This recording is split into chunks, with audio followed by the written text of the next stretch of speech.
Let me ask you something. What if I told you that the single most powerful decision you can make, the one that separates the people who have the life they want from the people who are still waiting for it, happens before the sun even rises? Not a new business strategy, not a new app, not a productivity hack. Just waking up at 5 a.m. Now, before you roll your eyes and say, I've heard this before, stay with me. Because what we are going to talk about today is not just about waking up early.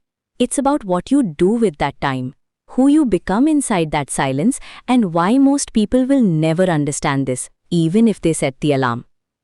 By the end of this video, you'll have a completely different relationship with your mornings. You'll know exactly what to do step by step for the next 7 days. And you'll understand why some people seem to win at everything, while others stay stuck, even when they work just as hard. So grab a pen, take notes, and let's get into it. Robin Sharma spent over 20 years studying the habits and routines of the world's most successful, most fulfilled, and most impactful people. Leaders, billionaires, artists, athletes. And one pattern kept showing up over and over again. These people owned their mornings. They didn't scroll their phones the moment they woke up. They didn't rush into chaos. They didn't skip breakfast and sprint to their laptop. Instead, they had a sacred, protected block of time, early in the morning, that belonged to them and no one else. Now here's the big problem that this idea solves. Most people are reactive. From the moment they wake up, they're already responding to messages, to notifications, to other people's urgency. And by the time they actually sit down to do something meaningful for themselves, they're already drained.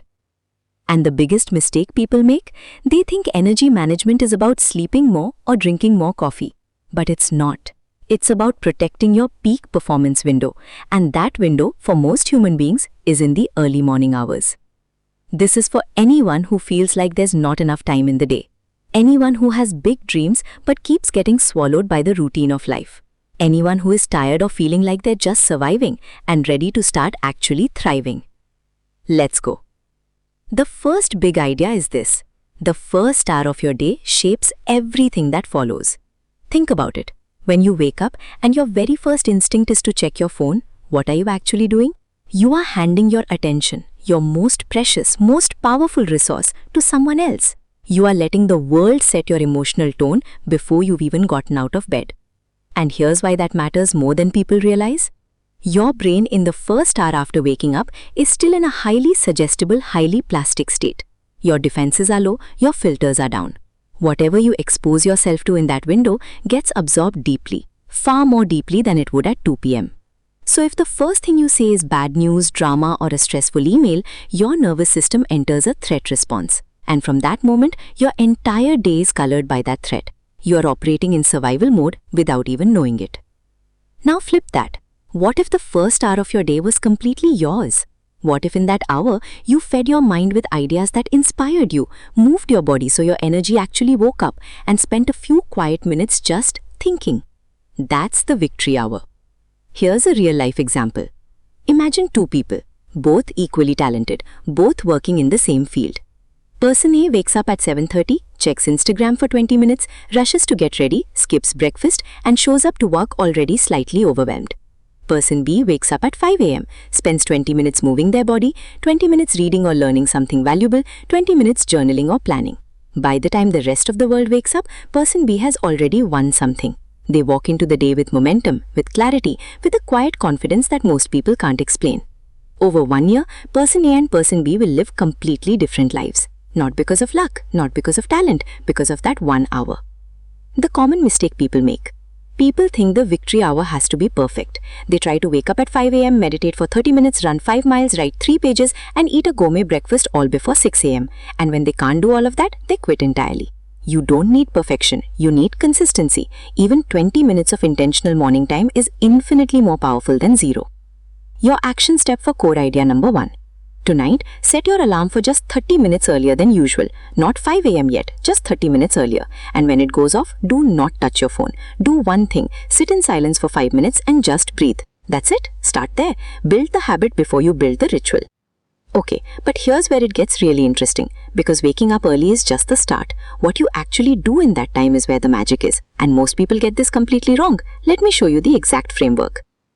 The second big idea is the most practical, most replicable, and honestly the most life-changing morning framework you'll ever use. It's called the 20-20-20 formula. The first hour of your morning, your victory hour, is split into 3 equal parts. Each part is 20 minutes, and each part targets a completely different dimension of your human performance. First 20 minutes, move. This doesn't mean you need to become a professional athlete. It means you move your body intensely enough to raise your heart rate and trigger a physical response. A fast walk, a bodyweight circuit, some jumping jacks, even dancing in your kitchen. Why does this matter so much?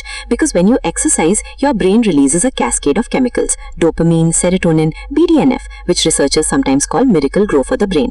These chemicals don't just make you feel good, they sharpen your focus, reduce anxiety, and prime your mind for deep creative thinking.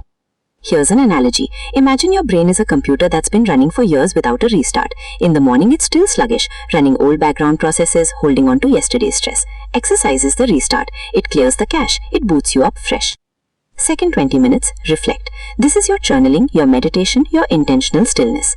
And before you say, I'm not the journaling type, hear me out. The reason most people make the same mistakes over and over is not because they're not smart enough. It's because they never slow down long enough to understand the pattern. Reflection is how you find the pattern. It's how you spot where you're self-sabotaging. It's how you separate the urgent from the truly important. Even 20 minutes of asking yourself 3 questions. What am I grateful for? What do I want to achieve today? Where did I show up as less than my best yesterday? Will transform the quality of your decisions over time. Third 20 minutes, learn. This is your growth time. Read a book, listen to an educational podcast, study something that's directly related to the future you want to build. Even 20 minutes of daily focused learning compounded over a year is 121 hours of self-education. That's like completing a full course every single year. Connecting this to money and career. The people who grow the fastest professionally are almost never the ones with the best natural talent. They are the ones who invest time quietly and consistently in growing their knowledge and their skills. While everyone else is sleeping or scrolling, they are sharpening their edge. Warren Buffett reads for 5 hours a day. Bill Gates reads about 50 books a year. These aren't coincidences. Knowledge compounds just like money does.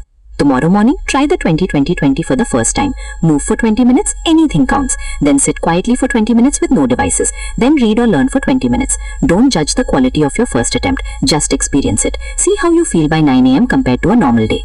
Now here's the part that nobody talks about, because it's not comfortable. It's the psychological reason why most people, even when they know all of this, still can't make themselves do it. This next idea is the difference between people who want to change and people who actually do.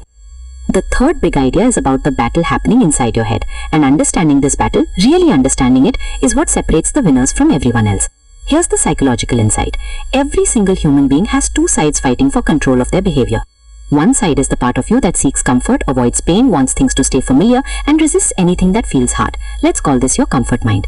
The other side is the part of you that knows you're capable of more. The part that feels restless when you're lying in bed at 3 a.m. thinking about everything you haven't done yet. Let's call this your growth mind. Here's the uncomfortable truth. Most people let the comfort mind win every single day. Not because they're weak, but because the comfort mind is ancient. It's been wired into us through millions of years of evolution. Its entire job is to keep you safe, which back in prehistoric times meant staying in the cave. But we are not in caves anymore, and playing it safe, staying comfortable, avoiding discomfort. In the modern world, that is the most dangerous thing you can do to your future.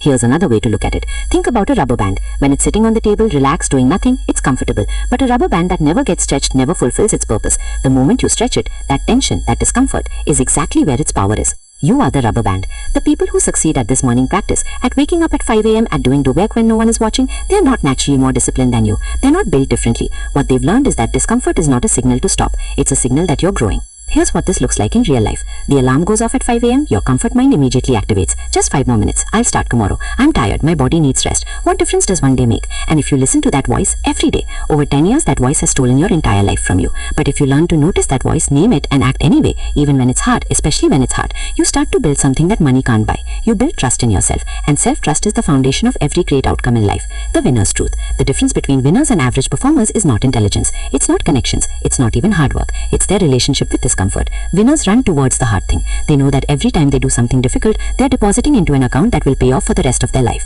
Your action step for code idea number 3. The next time you feel resistance towards something you know you should do, instead of negotiating with it, just start. Set a timer for 5 minutes and begin. Usually the resistance disappears once you start. The starting is the hardest part. And every time you push through the start, you weaken the comfort mind and strengthen the growth mind. We're almost at the end now. But this final code idea, most summaries completely miss it. It's the one that ties everything together, and it might make you rethink how you've been building your life. The fourth big idea is this. You are not just a body that needs to be exercised. You are not just a mind that needs to be sharpened. You are a complete human being with 4 interior dimensions that all need to be developed together. Neglect any one of them, and you will never reach your full potential.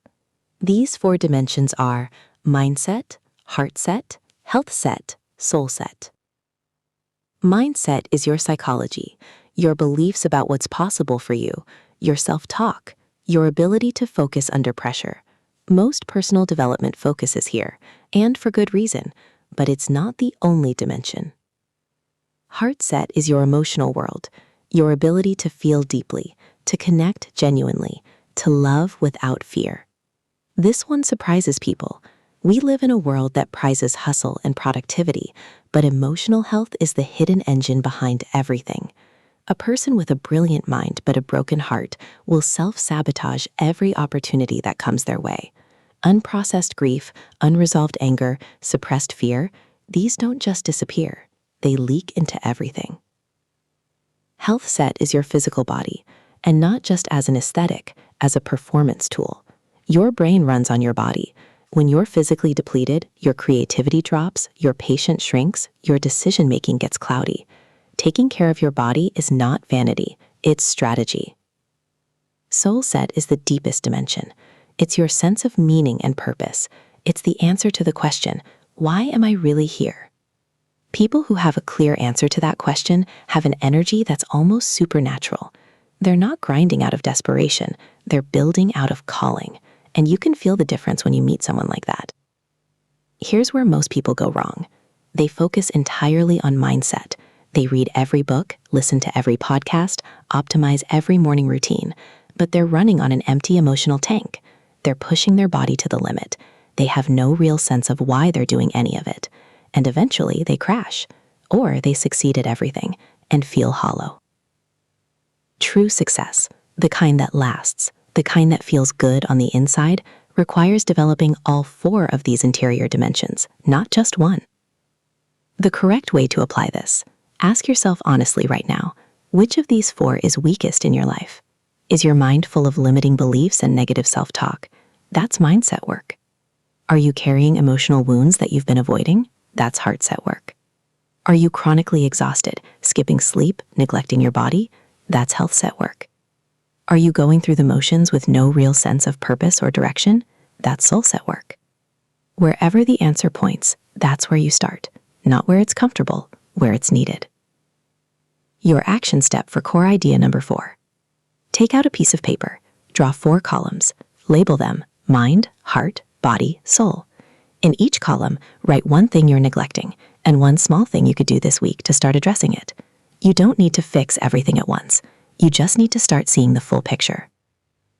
All right, let's make this real. Here is your 7-day plan to start building the morning routine that will change your life. Day 1, the gentle start. Wake up 30 minutes earlier than usual. Don't touch your phone for the first 20 minutes. Drink a glass of water. Sit in silence. Just observe how you feel. Day 2, add movement. Wake up 30 minutes earlier again. Spend 20 minutes moving your body. It can be a walk. It can be stretching. It can be dancing. Whatever feels natural. The goal is to raise your energy before your day begins. Day 3, add reflection. Now start the 20-20-20 formula. Move for 20 minutes, then sit with a journal. Write 3 things you're grateful for and 1 intention for the day. Keep it simple. Day 4, add learning. Complete the full 20-20-20. Move, reflect, then spend 20 minutes reading something that challenges you, teaches you, or expands your thinking. Day 5, protect your morning. Wake up 45 minutes to 1 hour earlier. Tell your family or housemates, this time in the morning is mine. Set a physical boundary. No devices, no social media, no email. Just your ritual. Day 6, go deeper. Add a few minutes of stillness, just sitting quietly, breathing slowly, with no agenda. Even 5 minutes of this trains your nervous system to access calm on demand. This is one of the most underrated skills in the modern world. Day 7, reflect and recommit. Review your week. How did you feel on the mornings you completed the ritual?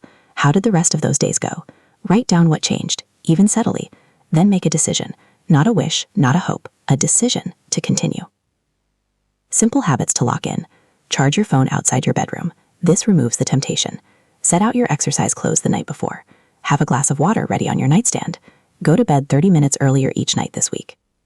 Remember, you don't need to be perfect. You need to be consistent. A 70